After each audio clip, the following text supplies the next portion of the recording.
Okay, I wanted to say, and I was cut off um, about comparing this place and other places with Africa. I love Africa, I love Ghana, and I may well go back to Ghana. It's not out of the question. If I can convince myself I can get a um, peaceful place, quiet at night, without the churches and the mosques and the bars disturbing the peace at all hours of the day and night, I may go back. And that's my main reason for not being there now. The churches, the mosques, and the bars, and more churches than anything, and mosques, creating a disturbance all day and all night. But here's another thing. So in Puerto Vallarta, they incentivize you to take a tour of these not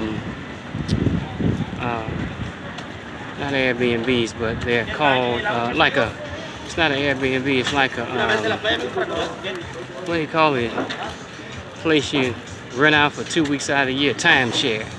It's like a timeshare, and from the airport, they want you to come and take a tour of the timeshare. And what they offer you from the airport, those who come, if you don't know, you can get a free taxi ride to your hotel. Regular price $15.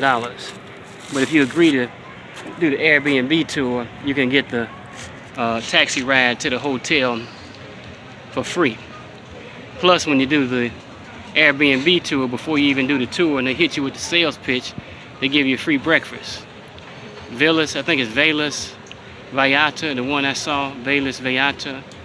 And you can order from the menu and eat all you want. Eat, drink, coffee, juice, water. I had pancakes, 3 huge ones, very well prepared. Eggs, Mexican scrambled eggs, and some other stuff. It was very good. And so they're not trying to gyp you, they're not trying to cheat you, they're not trying to beat you. And as quiet as it's kept, certain tours you go on, they'll give you free airline tickets and free hotel for 1 week. Now this is the difference. You know, I just left my backpack at a bar around the corner. I sat and had a drink, a beer, and I walked. I was about 15 minutes away, and I realized I don't have my backpack. And I was hoping I left it at the place I just left, and not a place I was at and I ate at earlier, because they're closed and it may be gone. So I go back, and as soon as the guy sees me coming, he's smiling. He has my backpack in his hand. The guy that I ordered the beer from. He said he thought I was in the bathroom till he realized I was gone. So I got my backpack, and it can happen in Africa too. It doesn't always happen, but you know, they don't do that kind of thing too tough in Africa. But in Ghana, people are so committed to trying to cheat you out of something, trying to overcharge you, trying to beat you. I couldn't imagine them giving you a tour of any place and giving you a free breakfast. They don't have timeshares that I know of, but the mind and the spirit is different in Africa, in Ghana in particular. I don't want to broad brush the whole continent because I haven't been to it, but I know there's a lot of common tendencies, especially in West Africa. And the spirit and the mind, sad to say, is so focused on trying to cheat and trying to beat and trying to take advantage of you and trying to manipulate you. That's the spirit of the people. I know I get a lot of flack for saying it, but it's the truth. If I can cheat you out of it, I'd rather cheat you out of $5, 25 Ghana cedis, or 50 Ghana cedis, than build a relationship with you over time that could get a whole lot more in return. It's short-term thinking. It's anything I can get by with at the spur of the moment. If I can cheat you out of it, not steal from you, they don't pick your pocket, although they'll do that too. That can happen anywhere. But it's trying to cheat you out of stuff. It's not happening here. I don't get that sense, and I don't get that feeling here in Mexico.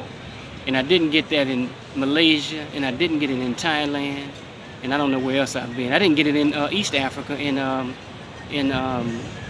Ethiopia. I couldn't hardly give anybody any money for little things in Ethiopia. The police ain't shaking you down. They're not trying to rip you off like they do in Ghana. So those are the negative things in Ghana. It's sad, really, because it prevents the place from developing. They don't have any idea. They don't have a clue.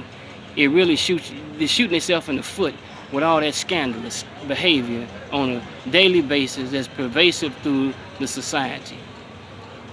It prevents the society from functioning at a higher level like they function all over the world, and building at a more intense level, more sustained level. When people can't trust each other, which they don't, in little things, you can't trust each other in big things. It's the culture. It's sad, but it's true. And as bad as that sounds, I still probably end up back over there because I love it. Even with that being said, it's still home, it's still Africa, it's still where my ancestors are from, and it's still something, the spirit of the people that I love. And I have a connection there that I don't feel other places. But there's a lot to be desired for those who are thinking about moving to Africa all of a sudden and want to go to Ghana. A lot of people do that's never been. But it's not going to be a cakewalk for those of you who go. It ain't going to be no piece of cake. It's not going to be an easy thing. It's going to be a lot of challenges. And you have to be ready for people that are dead set on trying to cheat you and beat you in small things and in big things. It's the culture. Peace.